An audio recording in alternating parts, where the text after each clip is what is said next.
तो देखो इसमें क्या कर रहा है, 3 और 6 से 3 अंकों की सभी संख्या बनाए। आप अंकों के दोहरा सकते हैं, मतलब एक वो अंक दोबारा लिख सकते हैं। तो इसको लिख सकते हैं 4 6 6 466। उसके बाद इसको लिख सकते हैं 6 4 6 ऐसे लिख सकते हैं। उसके बाद 6 6 4 लिख सकते हैं, फिर हो जाएगा 4 6 4 हो जाएगा। अब देखो 4 4 6 और भी होगा 6 4 4 2 4 6। अब नहीं बनेगा, ठीक। ये 3 अंकों की संख्या बन सकता है दो संख्या को लेके। आगे है सबसे बड़ी संख्या। तो इसमें सबसे बड़ी संख्या कौन है? सबसे बड़ी संख्या क्या है? 6600। 600 कितना है? 64। 664। तो इसमें हो जाएगा 664 सबसे बड़ी संख्या। आगे कह रहा है इनमें संख्याओं को घटते क्रम में यानी अवरोही क्रम में लिखिए। अवरोही क्रम मतलब घटते क्रम में, इसमें पहले बड़का लिखेंगे तब छोटका से लिखेंगे। तो इसमें सबसे बड़ा कौन है? पहले 664। उसके बाद कौन है? 600 कितना है? 646।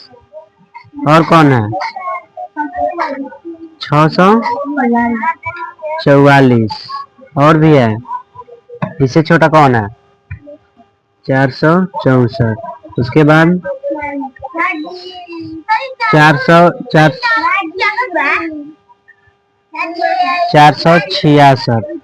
उसके बाद क्या है? 466 464। उसके बाद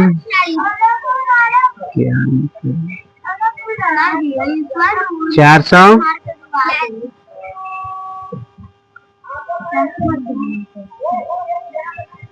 446। तो इसको और वही क्रम में लिख सकते हैं, ठीक। 8 नंबर में है 7 9 और 0 से बनने वाली 3 अंकों की सभी संख्या लिखिए, ठीक। इसमें देखो पहल का हो जाएगा 790। दूसरा हो जाएगा हमारा 970। और क्या हो जाएगा? 907 709।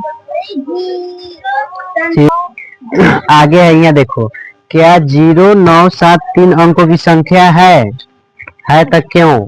तो 0 7 9 3 अंक की संख्या ना है। कौन अंक की संख्या है? 2 अंक के। क्योंकि इसमें लिखेंगे क्योंकि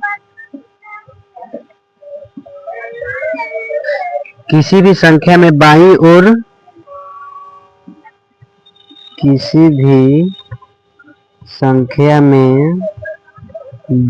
ओर सबसे बड़ा स्थान पर शून्य लगता है। सबसे बड़ा स्थान पर शून्य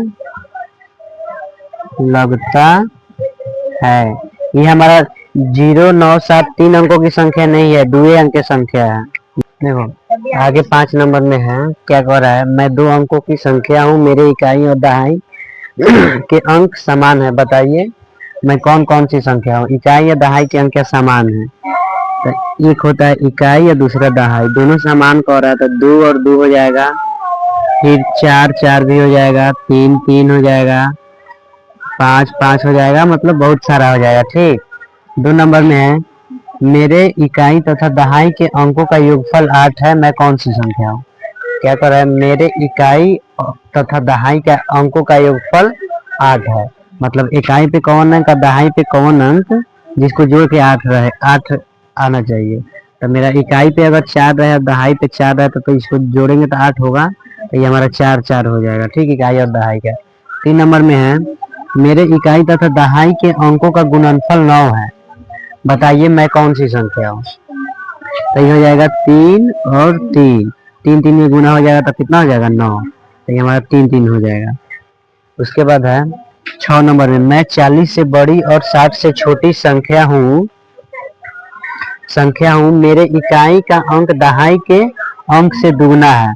मतलब इकाई का अंक है दहाई के अंक से दुगना है, तो इकाई पर क्या रखेंगे कि दहाई के अंक से दुगना रहेगा। दहाई पे 4 हो जाएगा और इकाई पे 8 हो जाएगा। ठीक। 7 नंबर में है, ऐसी संख्या लिखिए जिसके हजार के अंक 8 है, दहाई के 4 और इकाई का अंक 2 है। तो पहले इकाई और दहाई और सैकड़ा और हजार लिखेंगे। तो इकाई के अंक पर कितना है 2, दहाई के अंक पर है 4, सैकड़ा के अंक पर कुछ नहीं है तो 0 और हजार के अंक पर 8 है तो 8, तो ये हो जाएगा 8042। 8 नंबर 375 में इकाई और दहाई के 8 नंबर में है 375, इकाई और दहाई के अंकों के आपस में बदल दे तो कौन सी संख्या प्राप्त होगी। दोनों संख्या का अंतर ज्ञात कीजिए।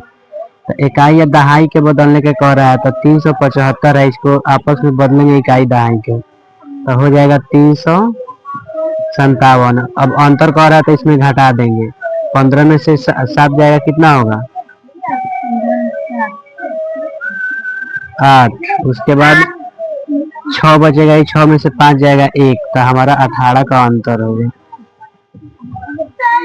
9 नंबर में है, 400 से 500 के बीच ऐसी संख्या लिखिए जिसके इकाई अंक 3 और दहाई अंक 5 है। तो 400 और 500 के बीच में इकाई अंक कितना है 3 और दहाई अंक 5, तो दहाई अंक पर 5 लिखेंगे, इकाई अंक पर 3, यही होगा।